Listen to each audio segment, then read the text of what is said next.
We double dare you not to get choked up during these moments from our favorite Miyazaki films. Jump in your cat bus. It's Screen Junkies News.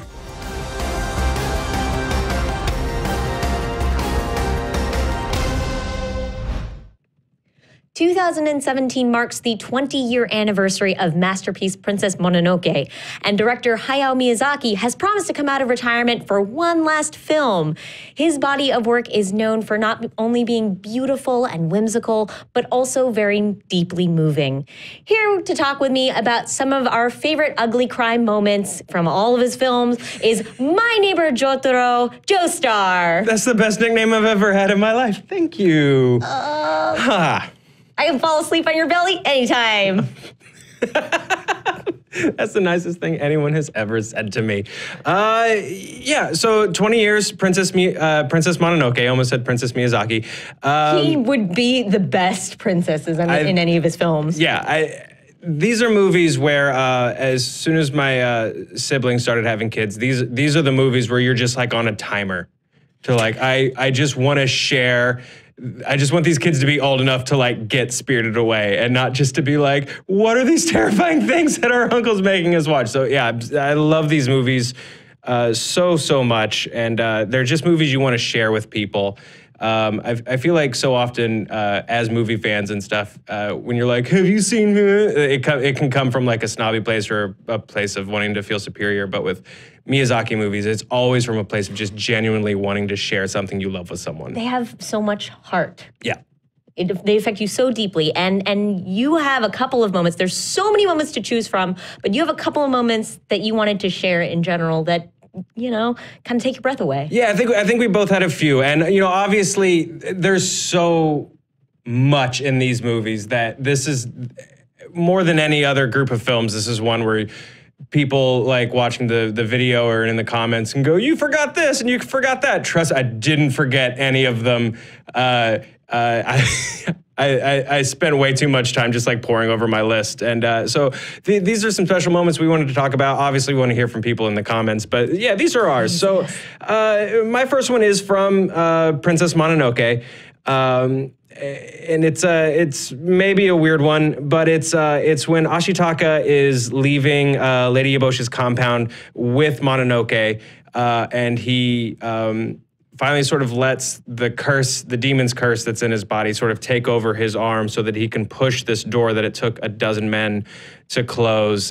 He's been fighting to keep Mononoke and Eboshi's men separate and try to keep people from killing each other. Troops are opening fire on him. He gets shot through the chest. It's this beautiful, understated moment of him just like slowly pushing this door open.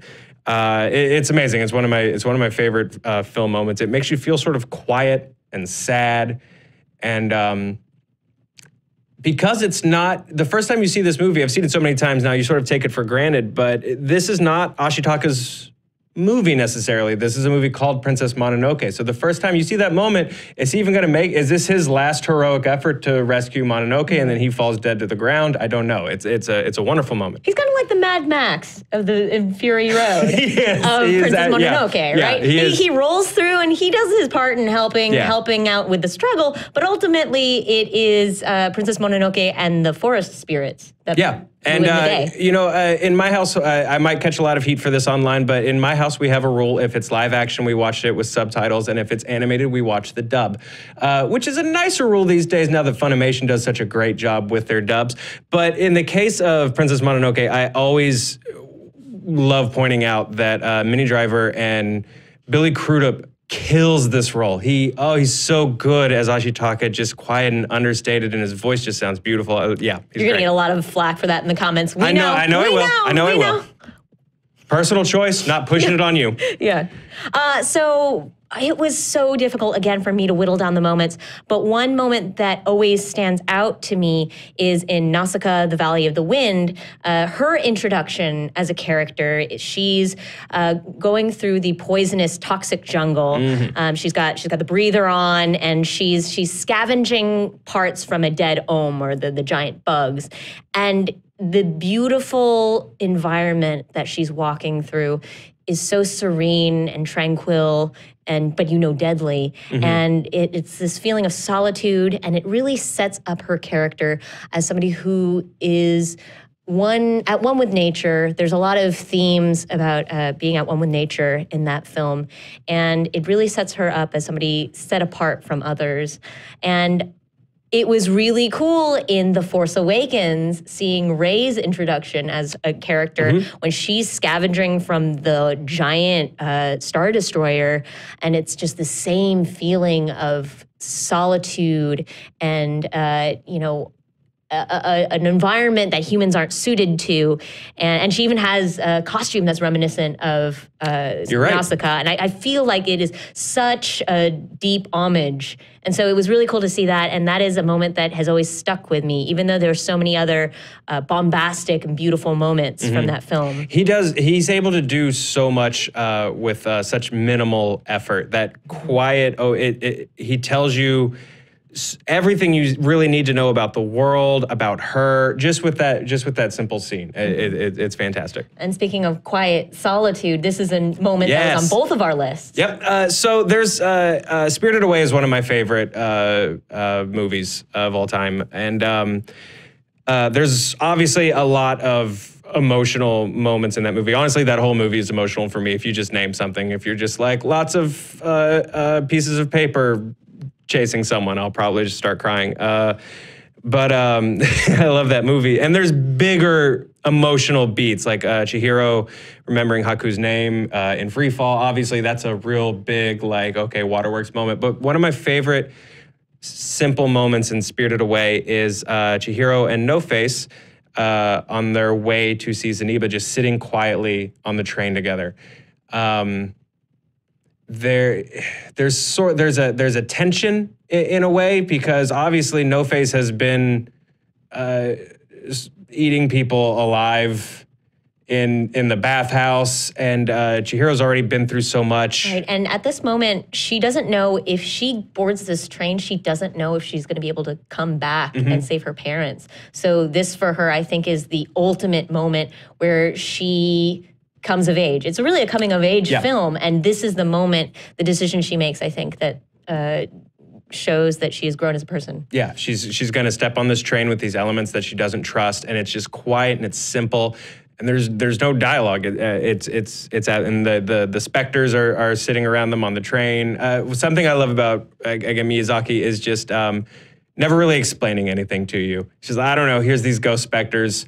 Whereas I feel like a lot of movie makers want to pump the brakes and be like, here's these ghost specters, here's why they exist. And now he just lets his world, he just presents his world and sort of hands it to you. It gives it a very rich feeling, all of his worlds, just the fact that things exist in them. And a moment that always hit home so hard for me, especially since I watched My Neighbor Totoro at a time in my life where I had a younger sister that we'd argue a lot. So there's a moment in My Neighbor Totoro where Mei and Satsuki, they argue, and Mei hears that her mother might be dying, and she runs off, gets lost, and they don't know if she's alive or not, and Satsuki is just running around desperately trying to find her. Then she hitches a ride on the catbus, and they find her together.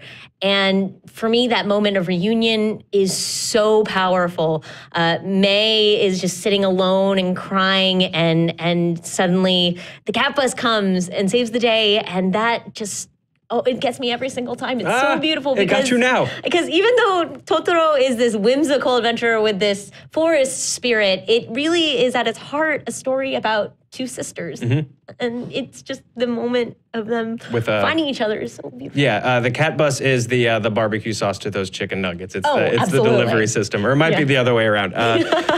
So my last one was from Howl's Moving Castle. Because I can't keep doing my weird little hipster Miyazaki moments, like actually the train, is the moment where you discover that Hal traded his heart for his power. He gave his heart to Calcifer, and that is why he's sort of in a state of arrested development. That's kind of why he's a dick, because he's not great. That's the reason why he's a little self-obsessed. That's why he's just sort of a preening, sort of obnoxious teenager in a lot of ways.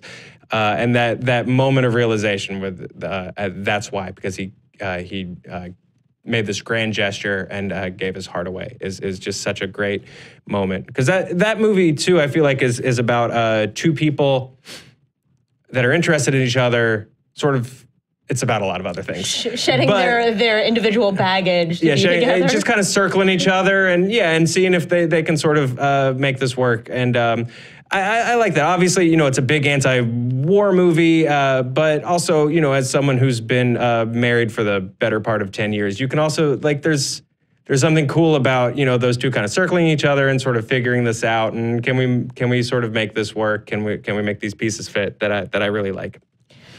Well, it was such a massive effort to compile this list. We know that there are many, many, many other moments, and we'd love to hear yours. So please leave those in the comments for us. Let us know what you feel moved you the most in Miyazaki's films. Make sure to like and subscribe, and check out our other videos. Thanks, everybody.